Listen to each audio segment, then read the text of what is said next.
28 জুলাই বিশ্ব হেপাটাইটিস দিবস। প্রতি বছরের মতো এবারও দিবসটি পালিত হচ্ছে হেপাটাইটিস বি ও সি সম্পর্কে জনসচেতনতা বৃদ্ধির লক্ষ্যে।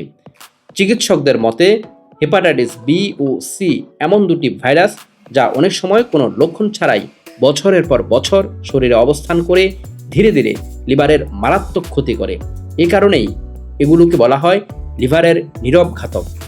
বাংলাদেশের গ্রাম ও মফস্বল এলাকায় হেপাটাইটিস বি ও সি সংক্রমণের ঝুঁকি উদ্বেগজনক হারে বাড়ছে।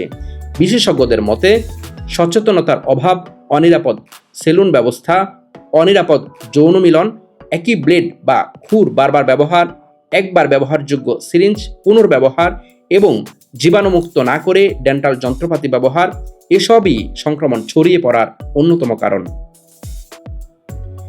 দাড়ি কাটার সময় ত্বকে তৈরি হওয়া ক্ষুদ্র ক্ষতের মাধ্যমে একজন আক্রান্ত ব্যক্তির রক্ত থেকে ভাইরাস অন্য ব্যক্তির শরীরে প্রবেশ করতে পারে। এছাড়া যথাযথ স্ক্রিনিং ছাড়া রক্ত গ্রহণ এবং অনিরাপদ চিকিৎসা ব্যবস্থাও হেপাটাইটিস ছড়িয়ে পড়ার বড় কারণ হিসেবে বিবেচিত হচ্ছে। হেপাটাইটিস প্রতিরোধে করণীয়: প্রতিবার নতুন ডিসপোজেবল ব্লেড ব্যবহার নিশ্চিত করুন। সম্ভব হলে নিজের শেভিং কিট ব্যবহার করুন। সবসময় একবার ব্যবহারযোগ্য সিরিঞ্জ ব্যবহার নিশ্চিত করুন। নিবন্ধিত হাসপাতাল ও মানসম্পন্ন ডেন্টাল ক্লিনিকে চিকিৎসা নিন। অনিরাপদ যৌন মিলন থেকে বিরত থাকুন।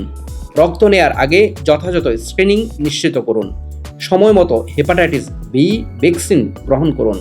বিশেষজ্ঞরা বলছেন হেপাটাইটিস বি প্রতিরোধের সবচেয়ে কার্যকর উপায় হলো টিকাদান, পাশাপাশি ব্যক্তিগত পরিচ্ছন্নতা, নিরাপদ চিকিৎসা এবং জনসচেতনতা বৃদ্ধি এই রোগ প্রতিরোধে অত্যন্ত গুরুত্বপূর্ণ।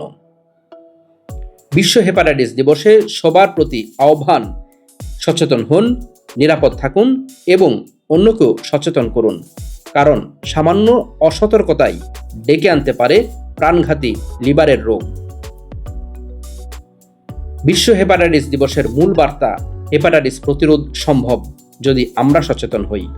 সঠিক সময়ে পরীক্ষা, নিরাপদ চিকিৎসা এবং হেপাটাইটিস বি এর টিকা গ্রহণের মাধ্যমেই এই নীরব ঘাতক থেকে নিজেকে ও পরিবারকে সুরক্ষিত রাখা সম্ভব। ধন্যবাদ সকলকে।